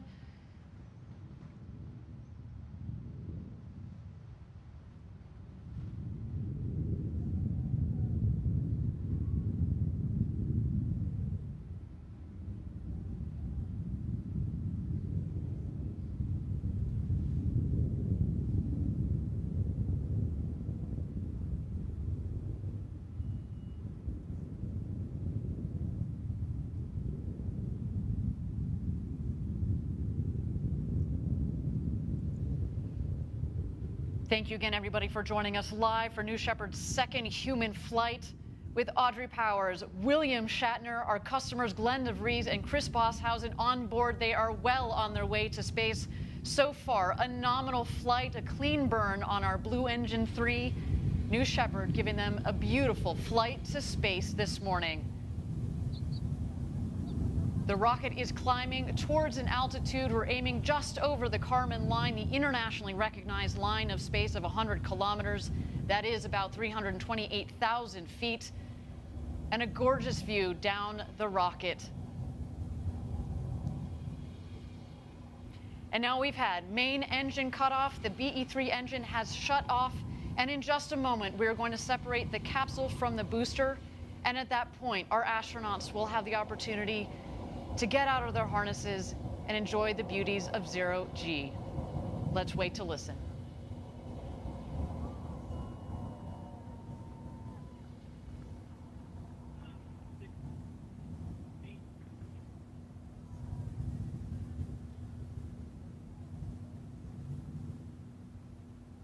And there you can see a clean separation between the capsule and the booster.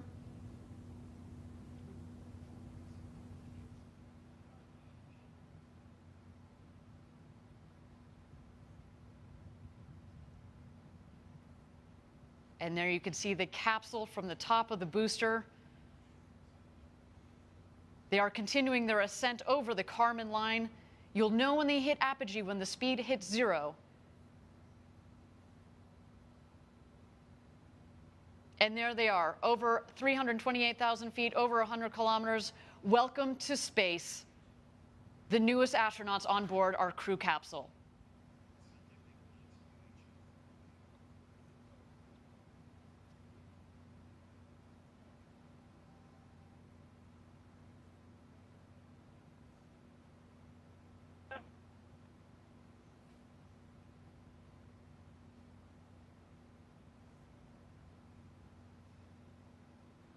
And there they are. They have just about hit their apogee. at about 351,000 feet. And while we don't have apogee, I can just imagine, Jackie, they are having the time of their lives.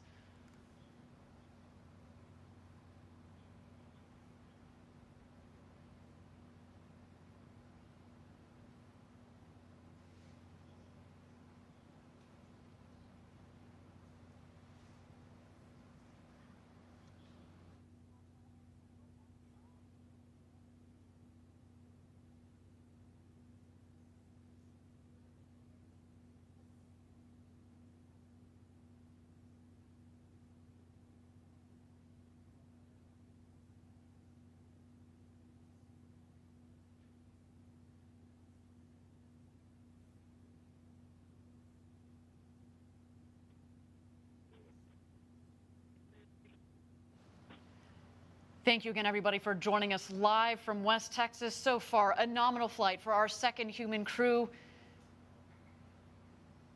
So exciting, Jackie, to have sent Captain Kirk himself, William Shatner, to space. I cannot wait to hear his commentary upon return, as well as our two customers, Chris Bosshausen from Australia, to all the fans tuning in from down under. A big shout out to you guys, as well as Glenn DeVries and our very own Audrey Powers. They are coming back home. The booster, of course, is going to beat the capsule back home. It is more aerodynamically shaped, of course, at the base of the capsule. It's kind of a blunt end, so it's less aerodynamic. What we're going to see coming up shortly is at the top of the rocket, we have the ring fin. There's some what we call the pie fins that extend from the ring fin, as well as the drag brakes. The pie fins, the wedge fins, help stabilize the vehicle, kind of like the feathers at the back of an arrow. And then you will also see the drag brakes. And as you mentioned, Jackie, it cuts the velocity dramatically. There you can see the wedge fins are out.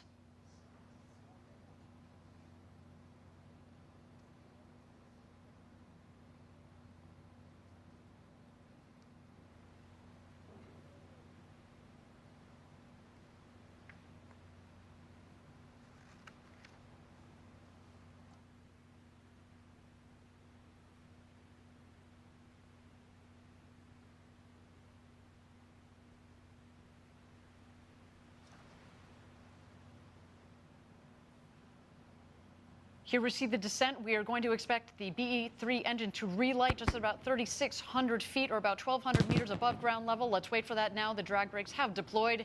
And here we come, New Shepard.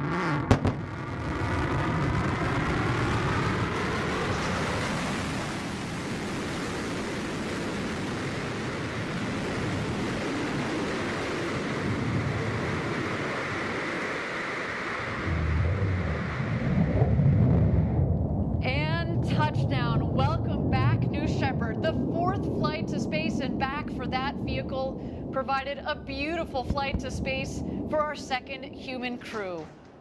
Wow, that gets me every time we do this live down here in Texas. The sonic boom is so cool. Drag brakes are folding back in, as have the wedge fins. Just looks like you could fuel her up and go again. What do you think, Jackie? And even when you know to expect the sonic boom, it still catches you off guard every time. Talk about a rumble. A beautiful sight of our New Shepard rocket there in the West Texas desert. But of course, the show is not over. The capsule is descending. We are waiting for first the drogue chutes to deploy. Those are very much like the guide parachutes. They will subsequently be followed by the main parachutes that will first reef and then fully inflate. And there go the drogue parachutes.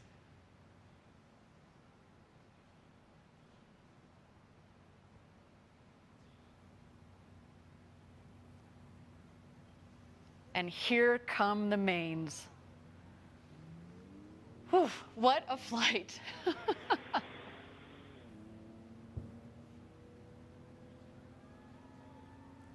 You can already start to hear the cheers from outside our stage here in West Texas.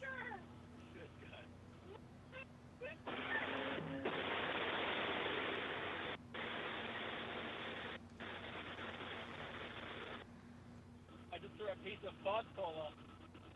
Like there's a lot. Look out your window, Audrey. Oh yeah, I see it. What? I can't see the booster. Where is it? Probably from the cover. It's gonna rotate. Where is that?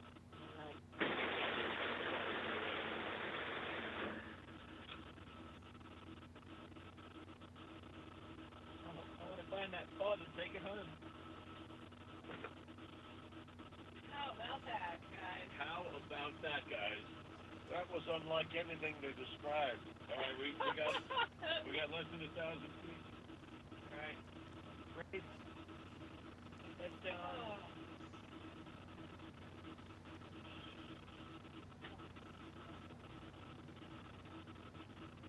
And here comes our crew back into the desert. Newest astronauts 596, 97, 98, and 99. That's unlike anything you'll ever feel. Ever feel. Stand by touchdown. Stand by touchdown. Stand by touchdown.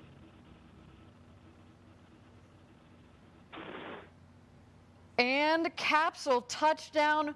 Welcome back, the newest astronauts. Audrey Powers, William Shatner, our customers, Glenn DeVries and Chris Boshausen. What a day for you. Welcome back.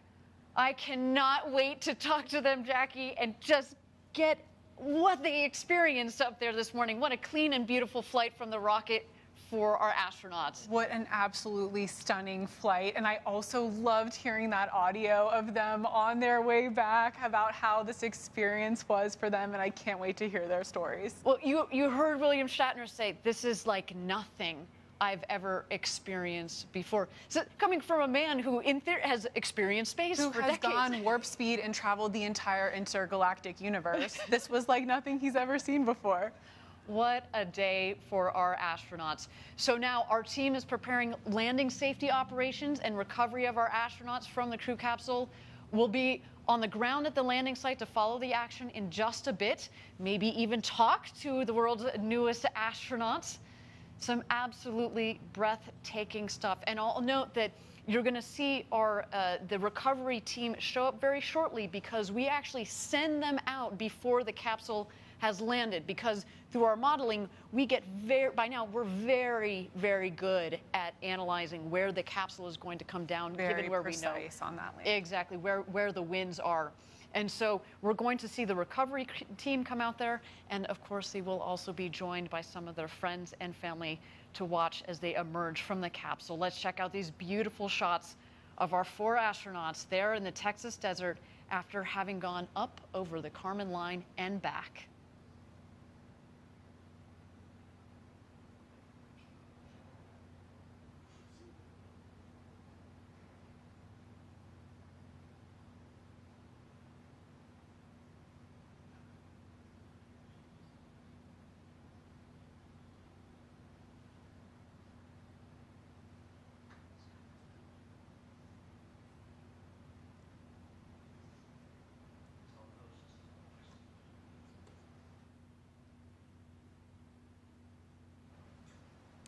And here's some beautiful shots of our 4 astronauts in the capsule awaiting the recovery team. I understand from Capcom that they have had communications with those 4 astronauts, and they have all given the thumbs up that they are doing A-OK after an exhilarating flight to space and back. Awaiting that recovery team in that champagne shower, which Yes. I'm now regretting that we don't have any champagne for ourselves, Ariane. That feels very unfair after this show. There's some waves from our astronauts there.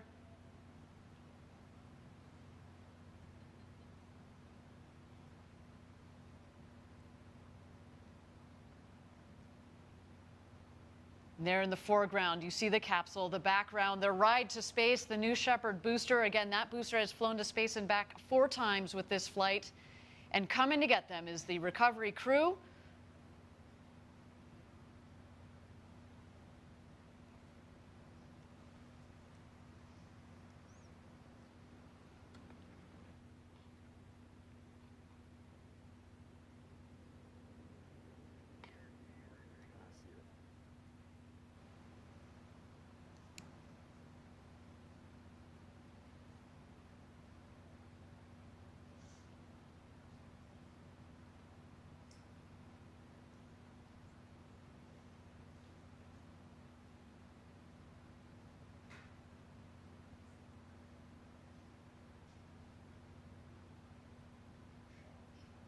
And Jackie, you can see there, again, beautiful shots of the capsule. The parachutes actually have fallen pretty close to the capsule itself, meaning that there isn't a lot of ground wind out there. We talked about this earlier in the show, and of course we had to delay a day because of the gusty winds that have been out there. But no, today has been a beautiful day for a launch and landing of a rocket and launch and landing of 4 new astronauts.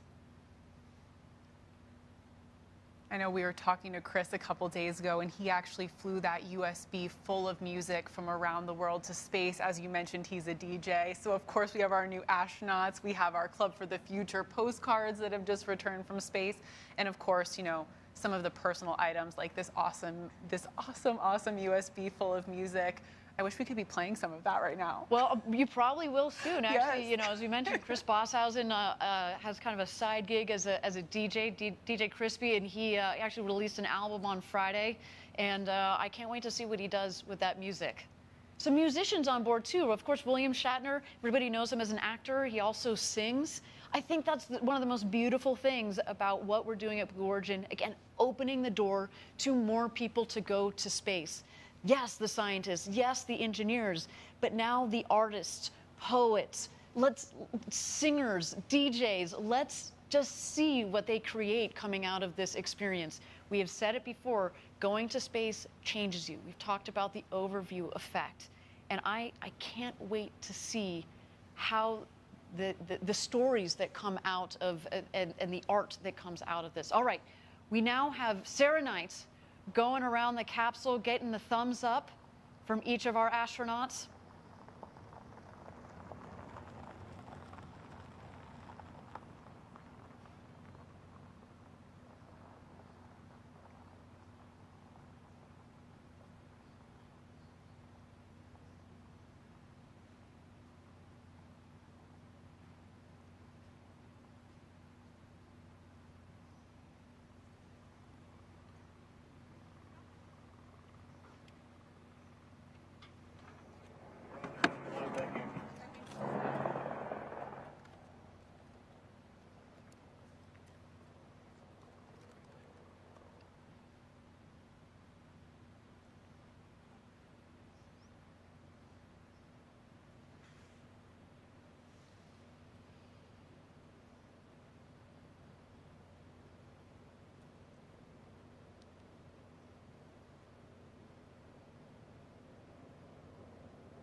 Thank you again, everybody, for joining us live from West Texas, where we have just completed our second human flight of the new Shepard vehicle.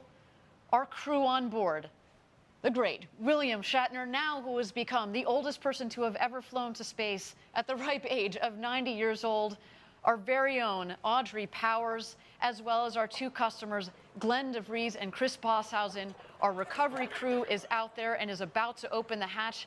There is our founder, Jeff Bezos, giving the big thumbs up.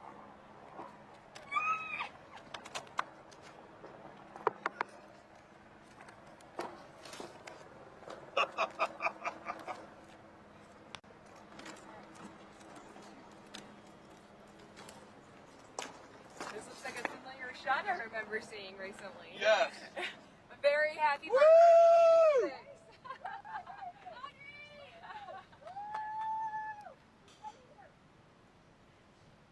And here come their friends and family.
That is a real question.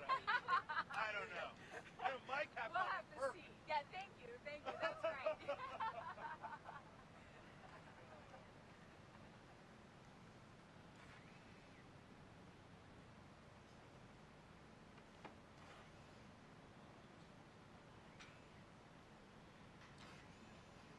Up on the boom, guys. Again, thank you everybody for joining us live from West Texas at our launch site 1. Our second human space flight crew has gone to space and back up over the Kármán line, just over 351,000 feet. We're awaiting Jeff Bezos, who is now opening the hatch. Yes.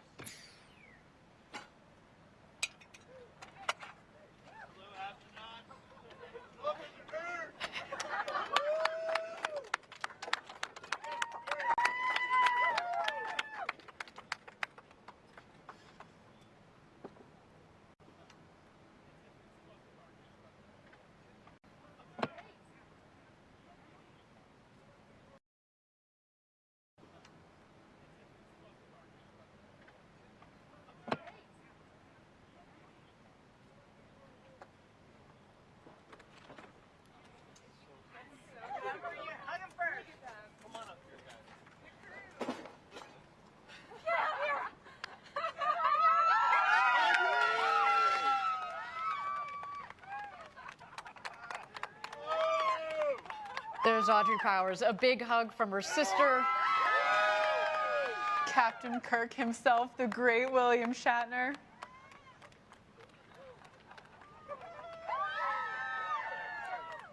Our customer, Chris Bosshausen, the first full Australian citizen to go to space and back. And Glenn DeVries.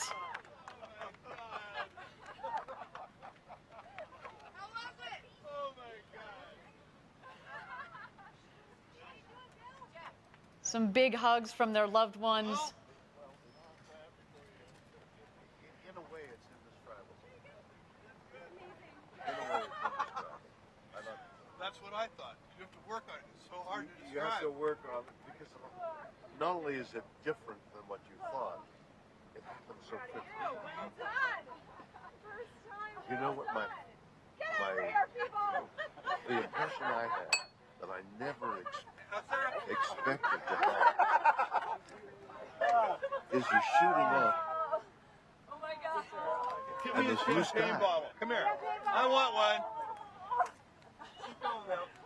I want to hear this. Here. You want a little of this? Hey.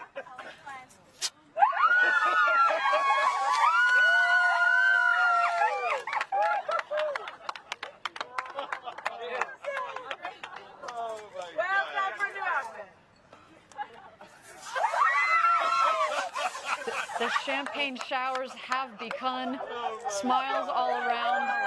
William Shatner taking in the moment clearly. What you have done. If everybody in the world needs to do this. Everybody in the world needs to see the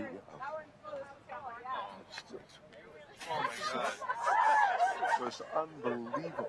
Unbelievable. I mean, you know, the little things of weightlessness. But to see the blue color go whip by, and now you're staring into blackness. That's the thing. The covering of blue, this sheet, this blanket, this comforter of blue that we have around it. We think, oh, that's blue sky. And then suddenly you shoot through it all of a sudden, as though you whip off a sheet off you when you're asleep, and you're looking into blackness, into black ugliness. And you look down, and there's the blue down there, and the black up there, and it's just, there is Mother and Earth and comfort, and is there death? I don't know. Is that death? Is that the way death is? Whoop! And it's gone. Jesus. It was so moving to me. This experience has been something unbelievable. You see, yeah, you know, weightless, my stomach went up, and I thought, God, this is so weird. But not as weird as the covering of blue. This is what I never expected. Oh, it's one thing to say, oh, the sky and the thing and the fragile. It's all true. But what isn't true, what is unknown until you do it, is there's this pillow, there's this soft blue. Look at the beauty of that color. And it's so thin. And you're through it in an instant. It's what a, how thick is it? We know. I mean, the atmosphere. Is it a mile? 2 miles? I mean, it depends on how you measure, because it thins out, but maybe 50 miles. Not But even. you're going 2,000 miles an hour. So you're through 50 miles, whatever the mathematics Fast. are. Yeah, really You know, fast. it's like a beat, and suddenly you're through the blue. And then it's And you're into black. And you're into, you know, it's mysterious and galaxies and things. But what you see is black. And what you see down there is light. And that's the difference. And not to have this, you have done something. I mean, whatever those other guys are doing, what isn't, I don't know about that. What you have given me is the most profound experience I can imagine. I'm so filled with emotion about what just happened. It's extraordinary, extraordinary. I hope I never recover from this. I hope that I can maintain what I feel now. I don't want to lose it. It's so much larger than me and life. And it hasn't got anything to do with the little green planet, the blue orb, and it has nothing to do with that. It has to do with the enormity and the quickness and the suddenness of life and death and oh my God. It's so beautiful. Beautiful, yes, beautiful in its way, but No, I mean your words. oh my words. It's just amazing. I don't know. I can't even begin to express what I would love to do is to communicate as much as possible the jeopardy, the moment you see how the vulnerability of everything. It's so small. This air, which is keeping us alive, is thinner than your skin. It's a sliver. It's immeasurably small when you think in terms of the universe. It's negligible. This air. Mars doesn't have it. Right there. Nothing. I mean, this and when you think of carbon dioxide changed to oxygen, and what is it, 20% or something, that level that sustains our life. It's so thin to dirty it. I mean, that's another whole And you shoot subject. through, what you were saying about shooting through it so fast. So quickly, 50 miles. And then you're just in blackness. You're in death. Yeah. The moment This is life. This is life, and that's death. And it's in an instant. You go, wow, that's death. That's what I saw. That's amazing. That's amazing. And wow. I am overwhelmed. I had no idea. You know, we were talking earlier before going, well, you know, it's going to be different. Go, yeah, it's going to, and you have whatever that phrase is you have, that you have a different view of things. It doesn't begin to explain, to describe what for me. I mean, everybody's going to, but. And this is now the commercial. Everybody, it would be so important for everybody to have that experience through one means or another. I mean, maybe you could put it on 3D and wear the goggles and have that experience. I mean, that certainly is a technical possibility. But what you need also, we're lying there and I'm thinking, listen. One delay after another delay, we're lying there. And I think, how do I feel? And I'm thinking, I'm a little jittery here. And when they move the pins, oh, there's something in the engine. They found an anomaly in the engine. They found an anomaly in the engine. We're going to hold a little longer. Oh, you're going to hold a little longer. And I feel this you know, the stomach, the biome inside, and I'm thinking, okay, I'm thinking I'm a little nervous here. Another delay, I'm a little more nervous, and then the thing starts. By the way, the simulation is, they have to be warned. It's only a simulation. Everything else is much more powerful. Doesn't capture the, and besides which, the jeopardy. Bang! This thing hits. You go, well, you know, that wasn't anything like the simulation. The G-forces, the G-forces, and you're studying, what's going to happen to me? Am I going to be able to survive the G-forces? You feel that? Am I going to survive it? Yeah. And then I think, good Lord, that, you know, just getting up the bloody gantry was enough. Oh my God, what an experience! What? Nothing. It looked like you had a moment of camaraderie with your. Oh, we all hugged crewmates each up other. there and- You know, you share. It's like being in battle together, really. And there is this bonding of being in battle, but you're also embattled inside yourself. Oh my goodness! Wow, I have had an experience. We're gonna pin you guys now. Woo! Okay. All right.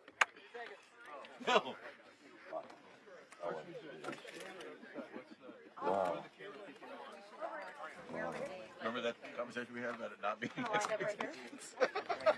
Thank you again, everybody, for joining us live.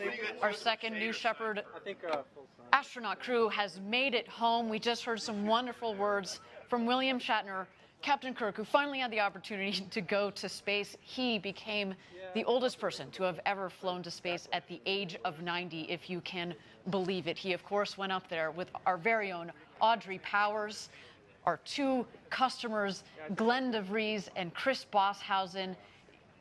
Jackie, you heard what William Shatner was saying. What a moment. Everybody needs to see this. He was commenting on, you know, the fragility of it all, just how thin. You think, oh, here we are, it's all covered in blue. But then when you go in a rocket, go through it, and you see how quickly it turns to black. I mean, he was literally moved to tears by it. And it is, we've talked about it before, rockets with people on board is an emotional experience. And right now we're about to see our 4 newest astronauts be pinned with those astronaut wings, so let's check that out. How was your experience? It's going to take me a while to be able to You're going to have to process that. It was incredible. It was the most incredible thing I've ever. I have the great honor of pinning this on you. Not many people have been where you have. On the other hand, if you speak now as this thing is fresh, well, not only fresh, flooding, like Chris, totally immersed in. I have the great honor of pinning this on you. Welcome to a very small club.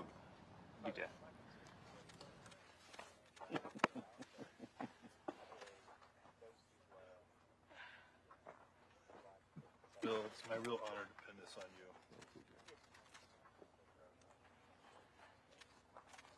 I'm very excited about your ability to communicate this. It's so important for so many people. Oops, this one bent. So am I. Do you have a spare one? I never wanted to tell We him. have a spare, don't worry. Oh, sorry, this is Audrey's. Oh, See, can we get a that's, spare one for Bill real quick? Or you think you can unbend that? I was going to try. That's all right, guys. No, we'll get it. Let's pretend I didn't. Wow, do it. good job. Look at her. Perfect. Did she unbend it? She did. Clutch. This is the hardest part of the mission. All right. Thank Bill, you. you're amazing. You're an amazing person.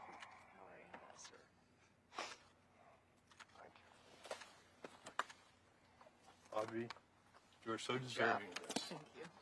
You've worked so hard on this program, and all your life, you've been dreaming of this. Isn't that true?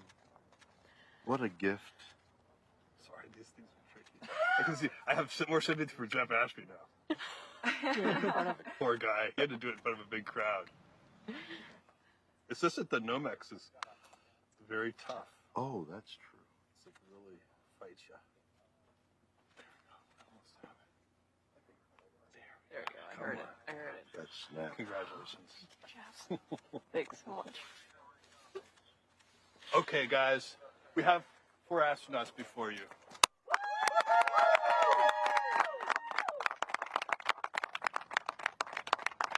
That was absolutely amazing. As Jeff said, we've got 4 astronauts before you. Thank you, everybody, for joining us today for Blue Origin's second human flight. Of course, a special thank you to Chris Boshausen and Glenn, our customers. We look forward to, in the next several years, flying more and more of you customers from around the world. And if you watching at home are interested in flying with us, please go to blueorigin.com and click on Fly to Space. We cannot wait to send you up.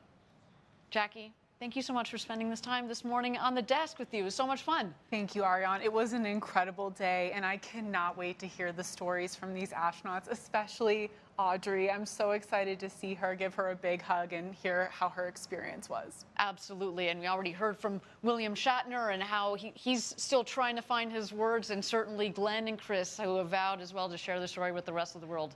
Cannot wait to hear that. Everybody, the road to space is being built. You're seeing it right here. We took a big step today. And if you are interested in joining our extraordinary team, please visit our website. Yes, please join us. From 2 people who have been at Blue Origin for quite a long time, please come join us. And if you'd like to commemorate the day Captain Kirk flew to space, we of course have mission patches. Here you see it on the screen, apparel and other collectible gear in the Blue Origin shop. Everybody, my name is Ariane Cornell. For Jackie Cortez and everybody here at Blue Origin, thank you for joining us. And until our next launch, Gradatum Ferociter.